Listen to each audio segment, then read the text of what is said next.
You're listening to the Business Marketing Show, episode number 82. You can find us at businessmarketingshow.com, on iTunes, SoundCloud, and Stitcher.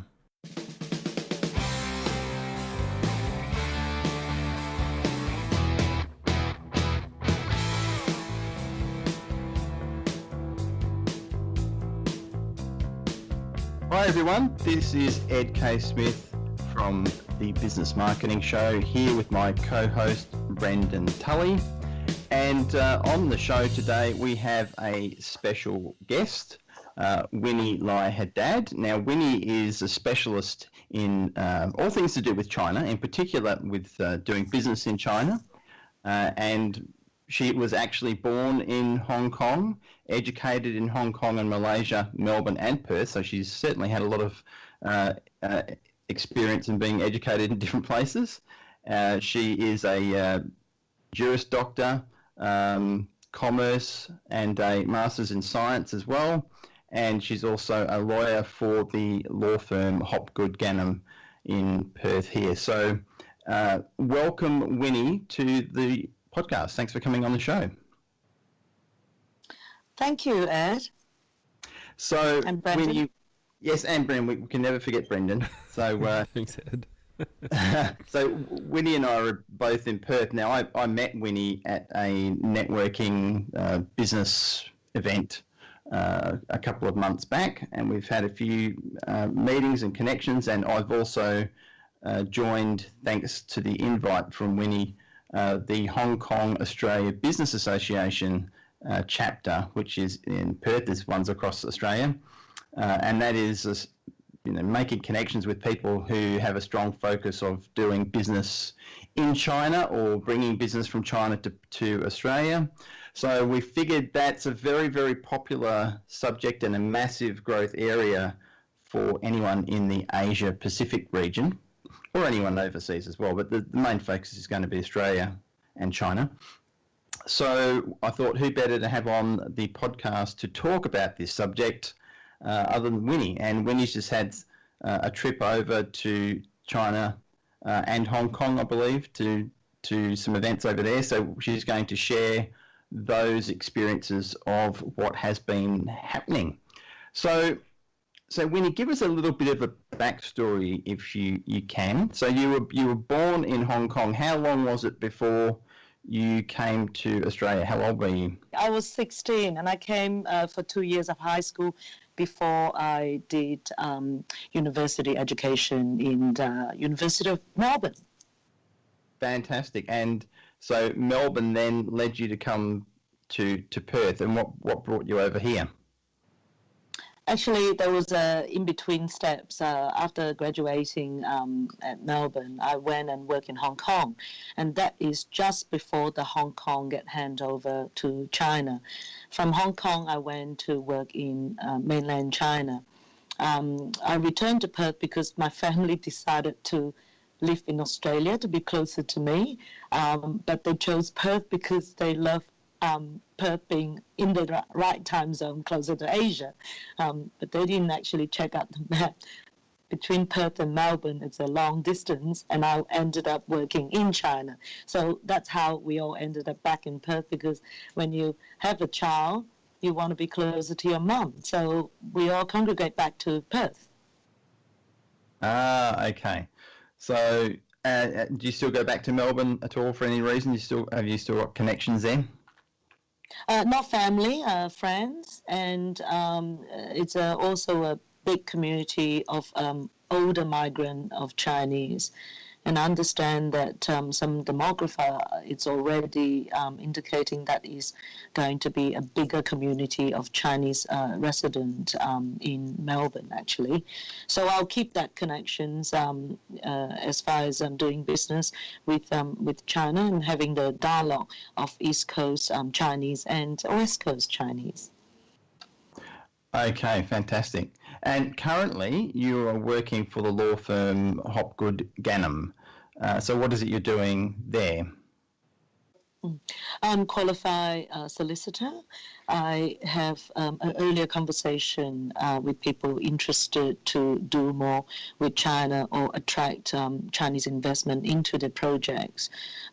We do have a sizable amount of Chinese clients. Now, when I say Chinese, they are not all necessarily from mainland Chinese. They might be ethnic Chinese from Singapore, from Malaysia, and it's very useful to have someone like myself who's been in commercial first before becoming a lawyer, and also understanding the cultural aspects of it, that some Chinese would not ask the direct questions.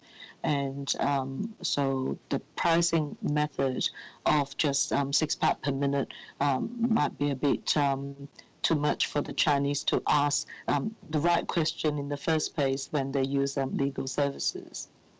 Very good. Okay. So typically what we're wanting to talk about is there's people who have businesses in Australia and they want to expand to different countries. Now, often we're dealing with UK, with the US, but China is a completely different kettle of fish. So first of all, there's the obvious barrier, which is the language. So if you can't speak Chinese in any format, you're probably going to be struggling, so you'd need to have someone to help you with that, or learn Mandarin. Mandarin's the most popular language in China, is that correct? Yes, it is the standardized language for different provinces to communicate with each other. But like England, not everyone speaks the Queen's English. So the different dialect, when they speak Mandarin, some of them do struggle. I'm talking about Chinese from a different province, yeah. So we might have Australian who learn the perfect modern Chinese, Mandarin, and find it difficult to communicate with someone from Hunan province, for example, which have a very thick accent. Yeah, so that's where it's very important to have the right connections, and people can help you get those communications sorted out so you don't have those sorts of issues. One of the common things that I hear, that if you're going to be doing any form of business in China, a good stepping stone to mainland China is Hong Kong. So what are your thoughts? Is that a place that you spend more time in, is Hong Kong, than mainland China? Or what sort of ratio do you find that you're spending your time in doing business? Hong Kong is the freest economy, in the sense of like tax is very low. But we have now Australian-China Free Trade Agreement, CHAFTA, China-Australian Free Trade Agreement.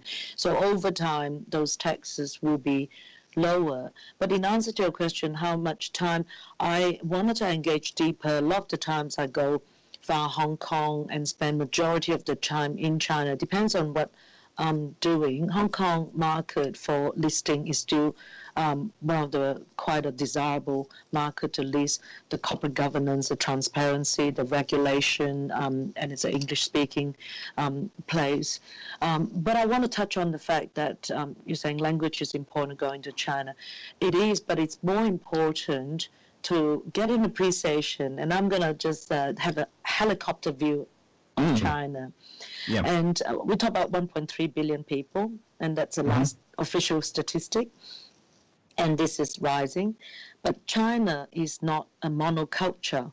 It is 56 races. So Han, which is a majority race, constitute 91.59%. So roughly that's only 1.2 billion people. But the 55 minority races constitute over 105 million people.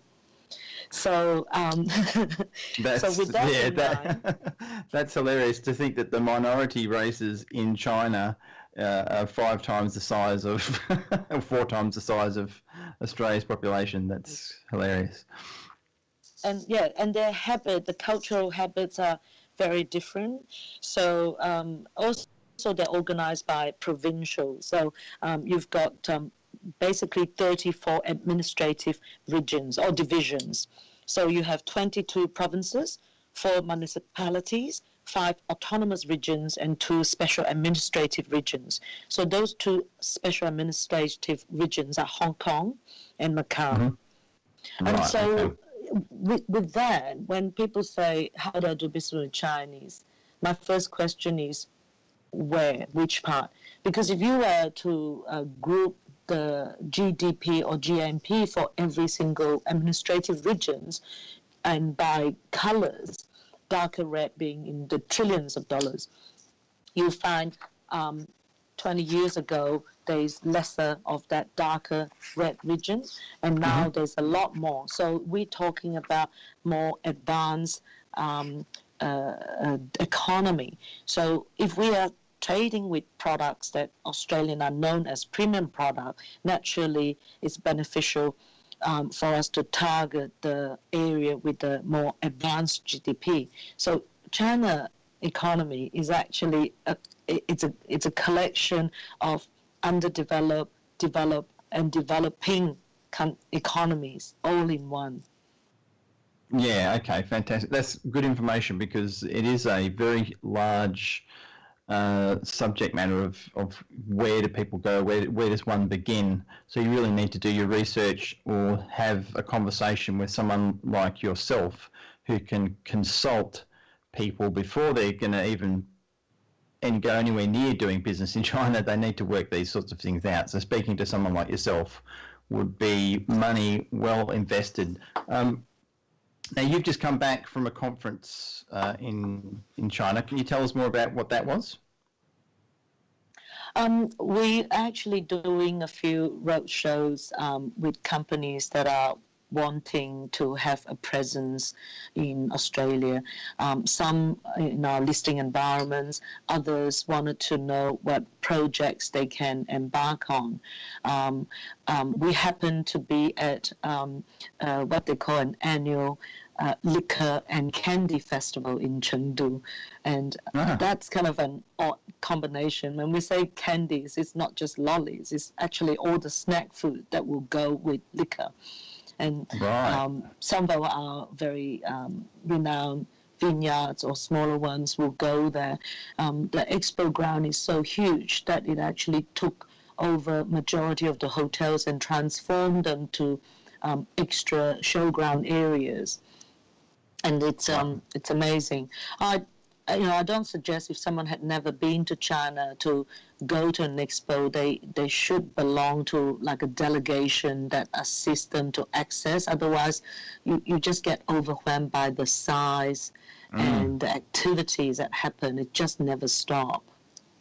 That's amazing. So you were speaking the other day at the Hong Kong Australia Business Association networking lunch that we had, and one of the subjects that you were talking about was a communication tool that many people have heard about that is huge in China, not necessarily as big in Australia, but the app WeChat.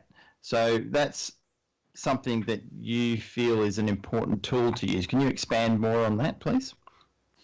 Well, WeChat, they also call a super app. So this is more than just a messaging tool, which was released in 2011. By now, 2017, they have 900 million active users. So this super app with the 40 functions in China, we actually can download WeChat in Australia, but the version we have is not, it doesn't include as many functions. So one in China, you can pay with it. It's like an Apple Pay where you pay money. So nobody carry wallets anymore. You can hail a taxi or the equivalent. They no longer have Uber because that was actually being beaten by a Chinese equivalent taxi hailing app. And you can also set up shop to sell your product within the WeChat. You can send what they call a red packet. So back in the Chinese New Year, you usually send a paper red packet for children, for friends. But WeChat also had a function where you can disperse your red packet instantly. They Right. also have a videoing capability, streaming capability. So it just goes on, and people don't even use business card as much now. Within the WeChat, there's QR code scanning, so you can use that to scan information related to a product or outlet store. So Australian. I think it's Commonwealth Bank actually went in to allow Alipay, which is competition to WeChat, to allow the payment system. So Chinese tourists coming to Australia are able to purchase our product and also scan the QR code to get all the information about the product. Now, the funny thing is when I was in China going to a very, very small just like a locally run noodle shop. I was sitting there waiting for a menu to be given to me. There's no menu. Then the old lady come and pointed the QR code for me to scan. Then I tried to scan it, and the menu is meant to pop up. And because mine is a Australian WeChat, it didn't have the equivalent function in China. And they were going, oh, wow, they were trying to help me out. But I saw the other guy who's using a registered WeChat app in China. Scan it, the menu come, you order it, the noodle come, and then they pay by WeChat. So I feel a little bit not sort of within that trend that's happening. Yeah, we're a little bit behind on that sort of stuff in Australia. Do you agree? We're nowhere near. I think that sort of technology is being adopted faster in other countries. What are your thoughts on that, Brendan? Yeah, it's an interesting one. I guess we have a smaller population as well, so there's like economies of scale with these sort of things. But generally speaking, the Australian banking system is really behind with a lot of stuff, a lot of technology that overseas banks have. Their fees, like there's, even simple things like forex rates Australian banks charge are like 5% worse than the mid-market rate. They charge, 3% on forex transactions, just stuff like that. I think Australian banks are quite insulated from the rest of the world, and I guess Australia is quite insulated as well. Like we don't have any land borders, so we're not really exposed to other economies where there might be aggressive competitors. So yeah, it's interesting. Yeah. If I might add something here, in Western economy and Western individualism, we really guard our privacy data, and so we should a lot more than, say, in China.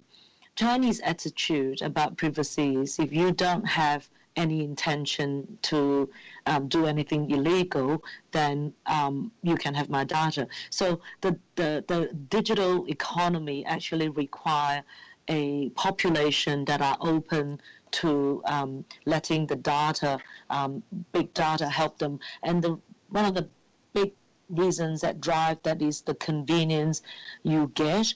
A lot of people, not just using WeChat, they would order food, take away everything on their mobile, not at a laptop, but on their mobile. Everything is on their mobile because, car park there's congestion, there's all that. So the convenience outweigh the concern for security. But the other second very important point is China didn't have an entrenched credit card economy. Right. They don't have that. So we are already on credit card. We might use FPOS to pay things as a debit card, but credit card to transfer into a mobile payment, it's much harder. It's like the pain of change. It's probably less than the pain of gain. So why do you want to do it? But in China, there's just convenience is so important. Yeah, that's a very good point, and that is something I think there is going to be that longer time shift, so that the gain of moving away from credit cards has to be far greater for people to go through the process of doing it. So that the more streamlined these companies can make it with their services, so that it's a simple transition to go across, it's going to happen much more easily. So WeChat is one area that you mentioned when we were talking before. So that's great. So the other thing you've mentioned is a term called Daigao. Have I pronounced that right? Close. So okay, well, I'm sure in this conversation I was bound to stuff up a few pronunciations of things. So please No. correct me and tell me what it is. Yes. So Mandarin is we call pinyin, which is the way they pronounce it with the full tones and all that. So Dai Go is actually a term from Mandarin. Dai being an agent on behalf of, Go is to purchase. So you are a purchasing agent for someone else. Now, it doesn't just happen in Australia, it happens in the United States and Sweden and all that. Basically, is Chinese resident in a foreign country purchasing products, good products, to send back to their families or friends in China by courier, by parcels. And why this happened is because this family and closer circle is considered as trusted agent. And while they actually go to our equivalent chemist warehouse or Woolworth to purchase a product, they are using a live streaming app. China also very actively using live streaming. That is their way of tracing the product source and actually putting in the parcel and send it away.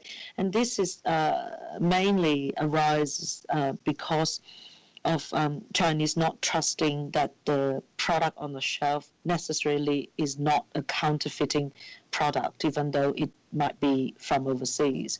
And back 2007, I believe, there was the milk powder, instant milk powder scandal with the baby formula, and some children casualties of that. And this is 10 years later. There's still a lack of trust with whether the seal has been tampered with, whether there's counterfeiting with that. But also there's a rising of middle class where they can afford to spend quite a bit to actually get products that are not necessarily registered in China for sale. So this channel is actually a grey channel. It's not official product that were registered in China that's up for sale, but they wanted to experience the good product, which is age-defying for the skin, or a very good product with cartilages and tablets, pharmaceutical products, health products. So Daigou had become quite a popular way to send a product back, so much so that in Sydney there are a few shops set up for Daigou agents. So rather than them going to different shops to pick up a parcel pack, they will be recommended with product knowledge by the Daigou shop to encourage them to purchase and send it back home. Some people had quit their full-time job and send over 1,000 parcels a week back to the trusted network, and their setup shop is via WeChat. And because the payment can come through WeChat, everything is so seamless. Wow, so it's almost like a sub-e-commerce channel completely. So that's fascinating, and that is I'm assuming that's just getting bigger and bigger as time goes by, and as that middle class sector grows, they're going to want more access to those types of products. So is that something that you consult to people on that subject as well? Do you get involved with that personally? No, not really. No. I did mention it's a grey channel.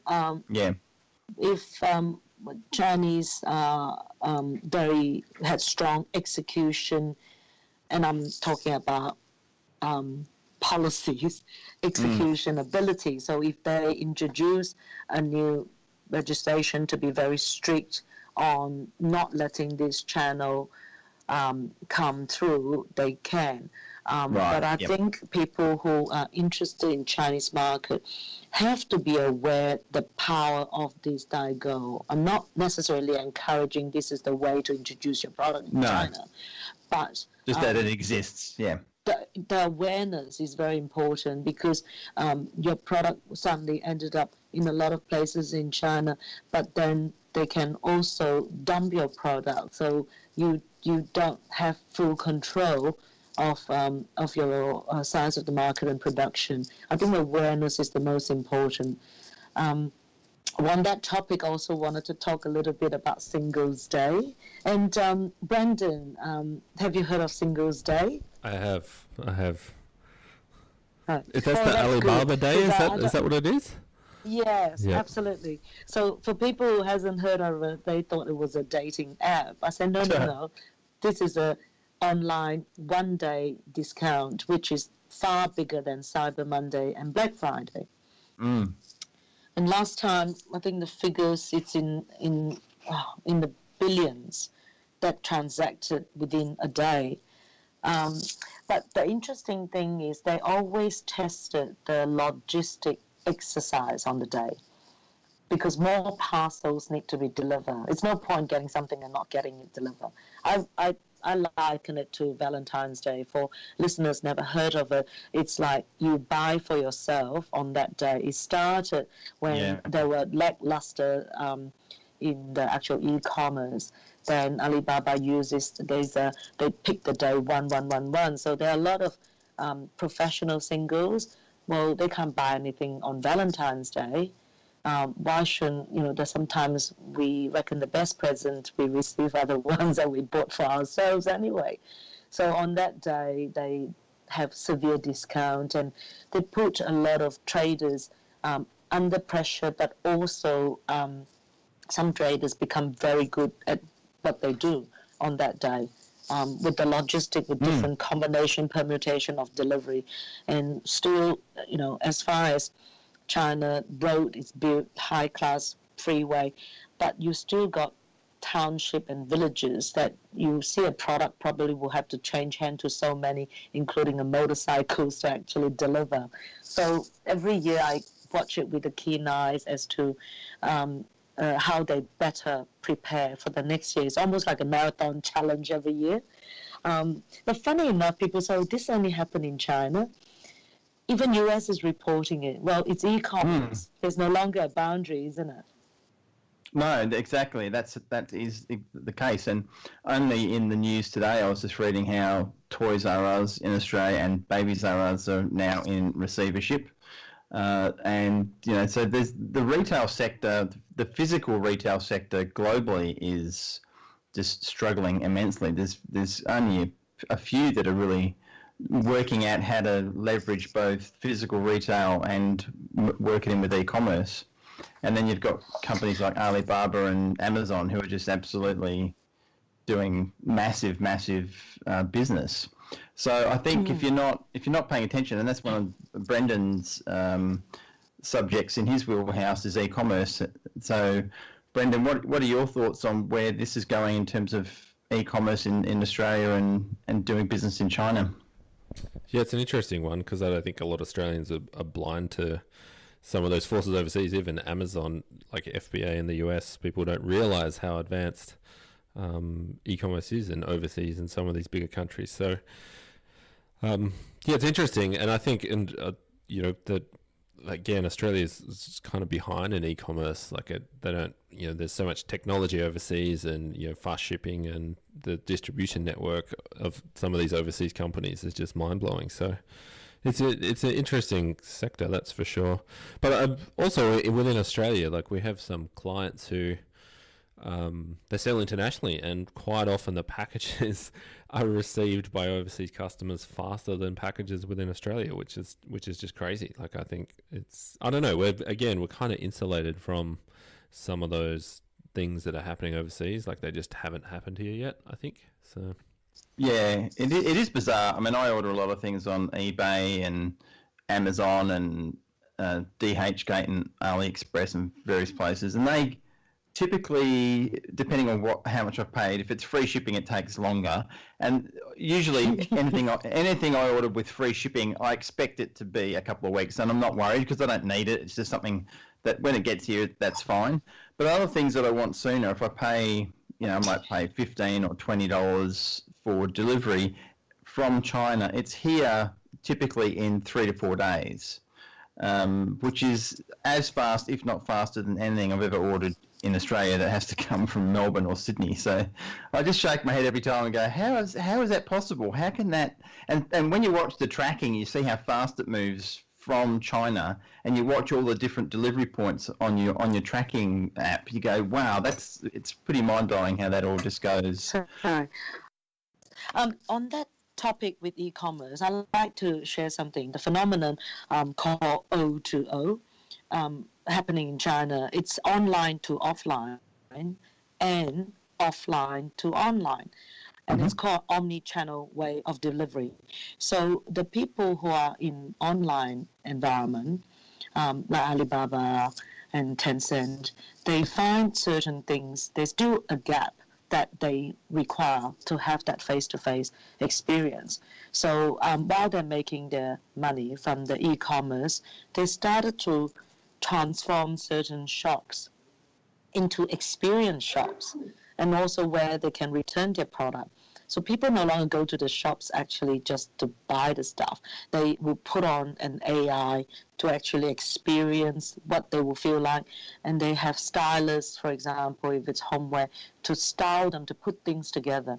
So those experiences you don't get online, you are able to get it offline. So they supplement that to actually give a complete experience.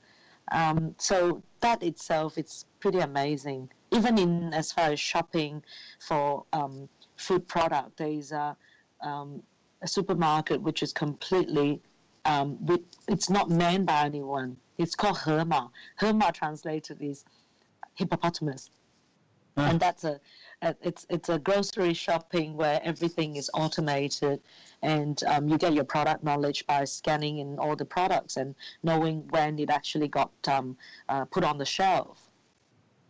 Yeah, absolutely. And that, I personally believe that's the way it's going. And Amazon's got shops like that already set up where everything is automatically scanned when you put it in your shopping basket and you just walk out the door and then you get charged. You don't have to stand at checkout queues, or it's fantastic. So I think the earlier that we get that sort of stuff, the better.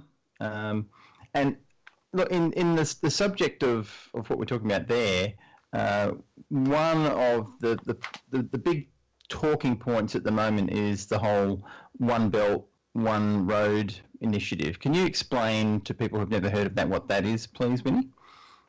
Okay. The Belt and Road initiative is actually to revamp. Back in the days, there were the Silk Road leading China all the way to Europe or Middle East.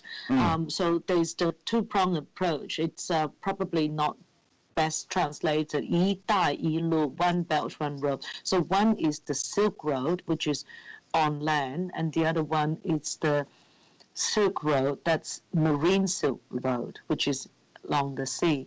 Right.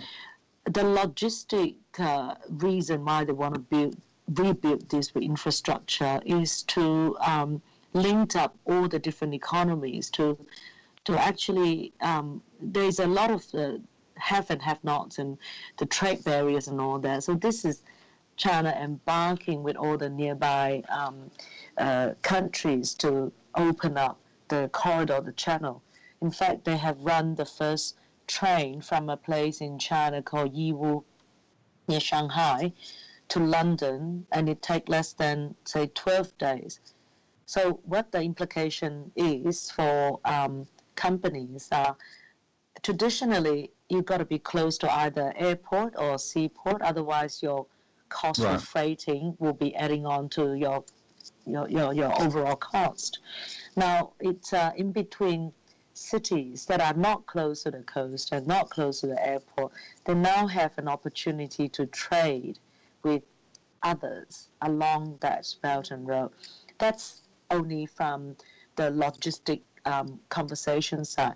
But with the infrastructure rebuilding of it, it also requires deepening of ports and building of a rail and pipeline, and it's open them up the whole world. Yeah, it's pretty amazing to see all this happening, and the world has really shrunk and is getting smaller and smaller because of all these activities.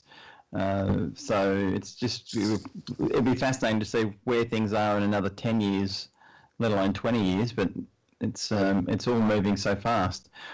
One last subject to talk to you about before we finish up and let you get back to your work. You've mentioned also the Silicon Delta, China's Silicon Delta. Can you expand on what that is, please? Okay, well, Silicon Delta is what comes to mind usually is the Silicon Delta we know of. The rise of this Silicon Delta, it's the word Delta is coming from the Pearl River Delta, which is the southern part of China, including Shenzhen. Over the years, Shenzhen had become very good in manufacturing. It's also in the past were known as a world center for copycat products. Right. So they have devices that look like iPhone, look like Samsung, are available to the market even before the official product came to the market. But what's changed now from the history of being a copycat? Shenzhen now is known as the China most open innovation center, and it's also digitally connected network have been the key enabler for this area. So you've got DJI, which is the Shenzhen-based drone manufacturer that commands more than 70% of the global consumer drone markets. Yeah, they're huge. And 80% of the revenue comes from outside of China.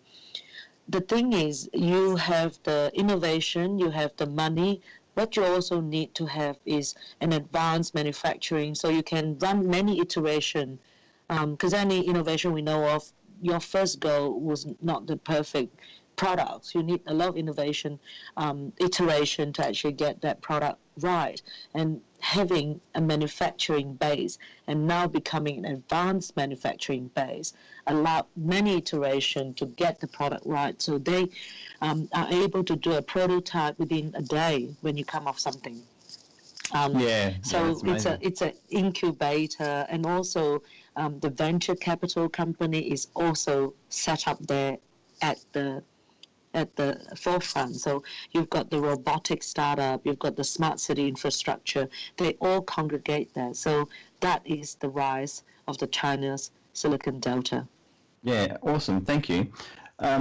So look, before we finish up, Brendan, is there anything else you have in your mind that you wanted to ask Winnie before we Well, we can let her probably get talk back all to day, work? but we probably should let her get back to work. So it's This a is massive part of my subject. work. Yeah, true. It's a big subject, and we've only scratched the scratch of the scratch, not even that, you know. So the main reason for this particular episode was to make people aware of who you are, and that they can contact you and maybe get some consultation for you or help in some way, shape or form. So what is the best way for people to get in touch with you, Winnie? Yes, thank you, Ed, for that.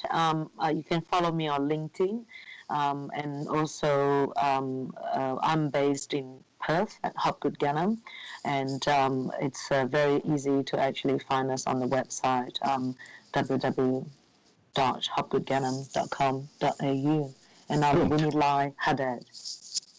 So what we'll do, we've got your email here for Hopgood Gannon and also the URL which you just said. So we'll put that in the show notes. We'll put your LinkedIn address as well in the show notes, so people can just click on those from our site and get in touch with you. But as you've probably worked out from the conversation, it's a big subject matter.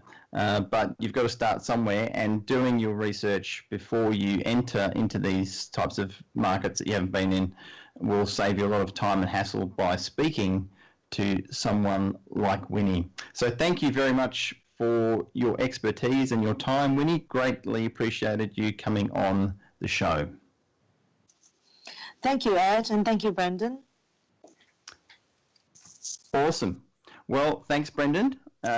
Winnie, I will see you around the traps sometime soon.